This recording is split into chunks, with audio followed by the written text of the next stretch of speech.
my name is Rebecca Allan. The members of my group was Rebecca Bimrose, Hannah White, Joshua Lewis, Chanel Masters, and Kelly Bailden. And the area that we marked was mathematics and the exam. So to talk about the quality assurance process, as teachers we were given our sample assessment of an A standard and 3 other students' work. The sample included how the annotations should be worded and the connections that needed to be drawn through the students working to show their understanding. We would mark these as a group, and then in our own times we set a specific date and time that we needed to come together for our meeting. The marks were to include annotations and an overall grade. The annotations were split into 2 different sections, understanding and fluency and problem solving and reasoning. Understanding and fluency focused on identifying coordinates, correct formula, substitution and answer, and the correct use of terminology, symbols, and units. Problem solving and reasoning focused on, without stating the obvious, problem solving, which was expanding, identifying midpoint, and correct solving, and communication for a clear thought process. Once the assessment was annotated and graded, the next step is a quality assurance meeting. I'll run through our guide for quality assurance, and we'll be looking over our mathematics exams. So before we get started today, we'll just establish our expectations. So we'll make sure you have a clear understanding of the purpose and ensure fair and consistent and defensible.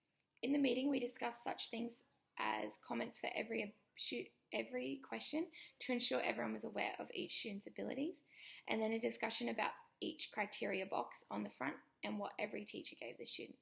This allowed us as a group to understand where the marks were differentiated. Yeah, D-. What are you on? Towards the D, I feel like they have some identification of simple mathematical concepts. Like they've identified like the distance and sort of like the midpoint. They haven't applied it, but have that conceptual understanding there. And they've used the working out to solve the question 3. So the wording between the D and the E is some identification of simple mathematical concepts, but the other one's statements about obvious mathematical concepts. So at my professional experience school, they did partake in a moderation process, the one that was quite similar to the one that we completed as part of the task. Individually, the classroom teacher marks the assessment, but for different subjects there was a different process. A sample solution was given for the mathematics class that I took for all 4 weeks that I was there, for both assessment pieces that I seen. For mathematics, each teacher has a marking partner, and once all their assessment is marked, they moderate only with their partner, providing an example of each grade they've awarded from A to E.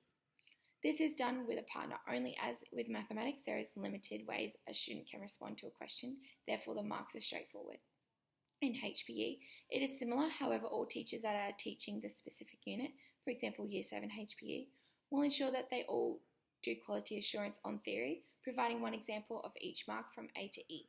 However, practical is up to the teacher's discretion. So the reason for quality assurance is for summative assessment is important for teachers to reflect on the learning and task design, identify challenges that students may have faced, and create strategies to support that and identify specific abilities of each student.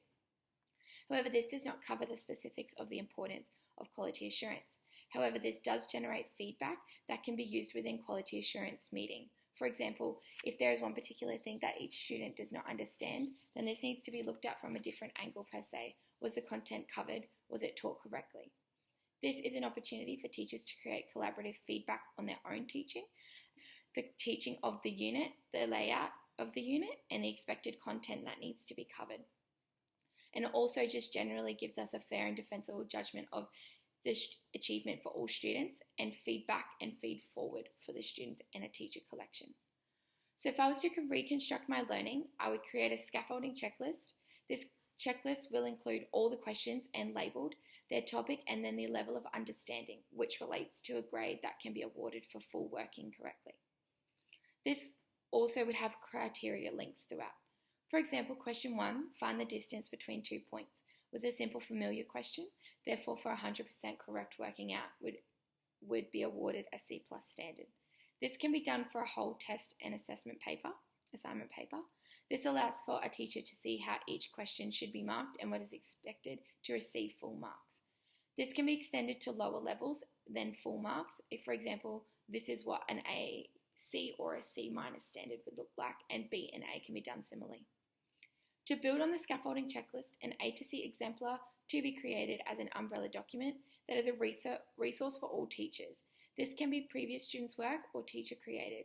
This allows for the teachers to understand the expectations for each grade and what the student work would look like for these specific grades. Thank you.